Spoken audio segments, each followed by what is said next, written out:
What's good, Tinfoil Gang? From is back, and the first episode of season 3 is called Shattered, and it packs a wallop. We've got a lot to talk about, so I want to jump right into it, but first, I gotta warn the new people. This is a spoiler-rich environment. If you're not caught up with From, now would be a good time to feast your eyes on episode 1 of season 3, and you can always save this video for later. Quick shout out to the executive producers of this channel. These are the people that make it happen. We've got a couple of new recruits, so I'd like to extend a warm welcome to Reed and Matt and Paula Frail. I hope I'm saying your name correctly. Thanks so much for choosing to support the channel this way. Look for your names in the closing credits of every video going forward. We hit 15,000 recently, so big thanks to everyone for that. I don't think I'll ever get used to how crazy this ride has been, and I hope it never ends. Truly appreciate it. Tinfoilers, you may need to don the heavy-duty tinfoil hat for this one. You know, the one with the leather chin strap. It's that kind of day. You know what comes next.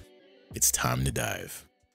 Tabitha has punched her ticket and is officially free, as it seems, and she's landed in the real-world city of Camden, Maine. We don't know if the Matthews family is from Maine. We do find out that another character is from Camden, which is really weird. That's really weird. Tabitha is afraid that dealing with the authorities will only get her in trouble and slow down her hunt for answers, so she keeps the story to herself at first and sneaks out of the hospital. She then spots the boy in white, but we're made to question whether she's just seeing things when she catches up to this poor kid who just wanted a Nutella and banana crate.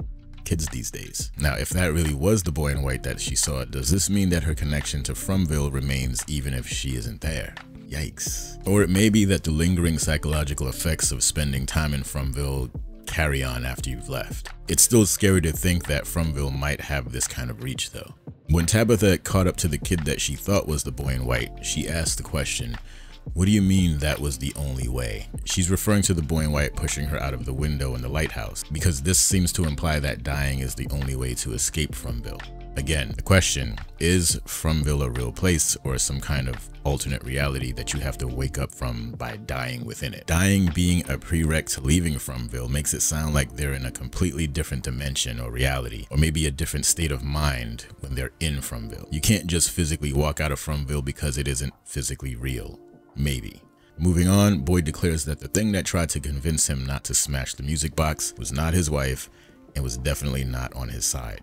Smart man. In a conversation with the deceased Father Khatri, who I'm starting to think is just Boyd's inner thoughts manifest as a person he knows who was critical of his moral choices, this ghost Khatri lets us know that Fromville is in the middle of a massive food shortage and things aren't getting any better, as we learn later. Tabitha's disappearance is causing some friction among the remaining Matthews family members, as Ethan is caught trying to run off into the woods to find his mother. Good thing Victor chose to snitch on him this one time. Jim is feeling the pressure to do something about the situation, so he packs a bag with plans to find out where Tabitha went off to, even though Boyd thinks this is a terrible idea. Jim also mentions that Julie refuses to talk about what happened when she was trapped in the nightmare about the music box cicada monster. Boyd realizes Jim won't be dissuaded, so he tells him it would be a good idea for him to at least find the place with the talismans, the same place that he and Sarah had used to hide from the monsters the night that they tried to escape from the woods. Kenny thinks it would be a good idea for him to join Jim because 2 is safer than 1, officially. But he clearly has some other reason for wanting to do this run, because he perks up at the idea of going somewhere Sarah had been. Still not sure what's going on here, but I guess we'll find out in this season. Now, there is a scene where Fatima is dealing with morning sickness, and there's this moment where she touches her belly while she's looking really concerned. I think we're being reminded that this baby situation is something we need to keep an eye on, as it might not be normal.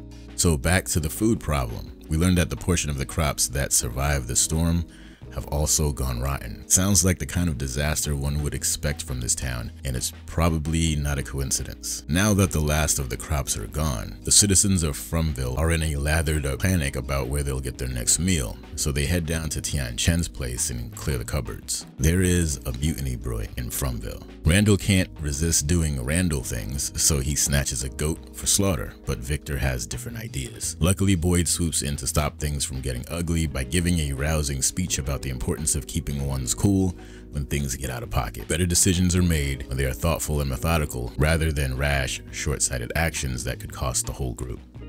The only way we go home is together.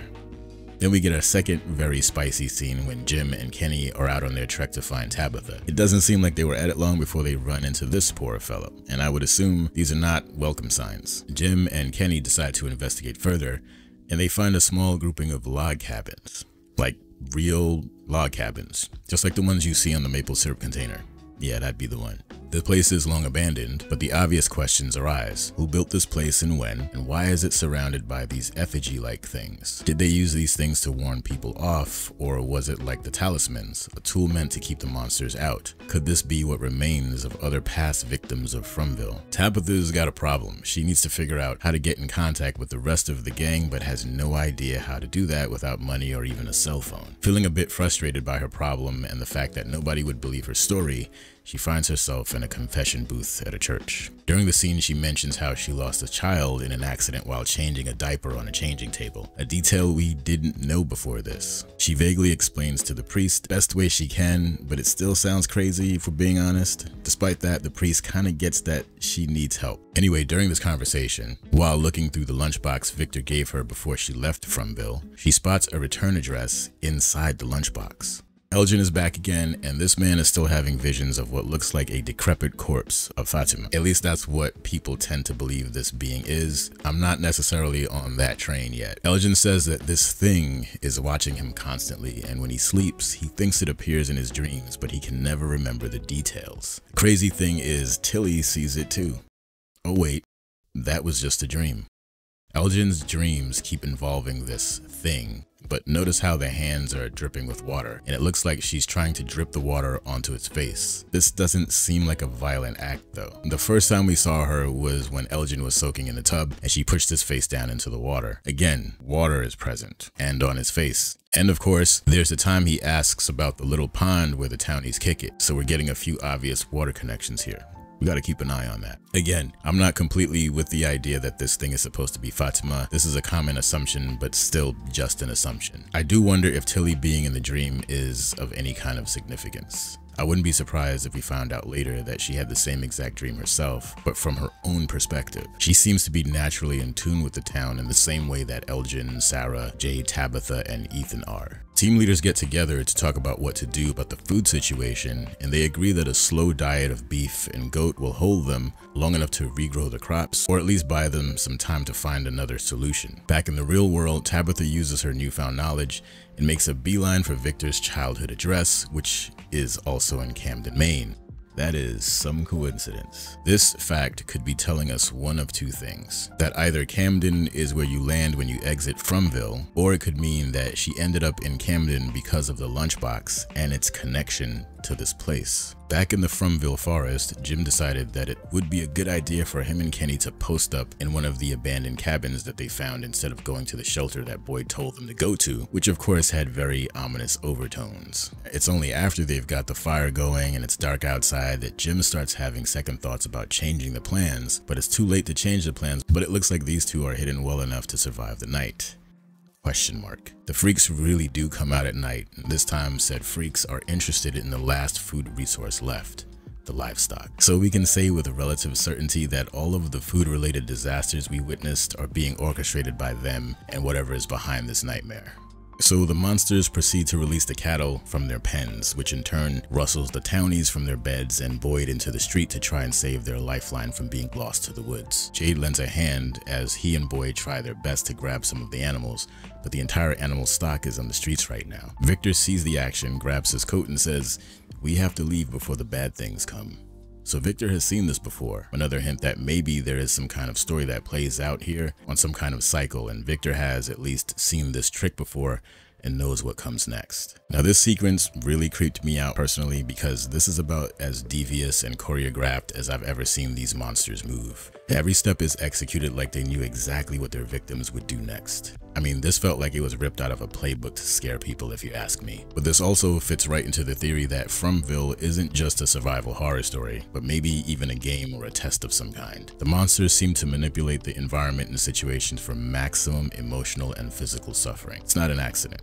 Anyway, Ethan almost blows it by opening the front door because he saw his favorite goat Elmer outside. This time it's Killer Grandma that pays a visit with her disturbingly saccharine Grammy voice. This scene would be the second time we've seen this monster go after a kid, which might be her MO given her appearance. She scares the kids out of the house and into the backyard, but they run into Sarah. Now Sarah is here to pay back some of her karmic debt. She shows up just in time to remind the kids to shut up and hide. We get another good look at the behavior of these monsters as we watch the granny monster float across the floor like a ghost, shifting between the monster and human form. Despite her efforts, this trio finds their way to Randall and the big coach bus, so they're safe for now. Next, we see Victor save Jade from certain death when he pulls him out of the path of a monster that just a few seconds earlier eviscerated a cow with his bare hands.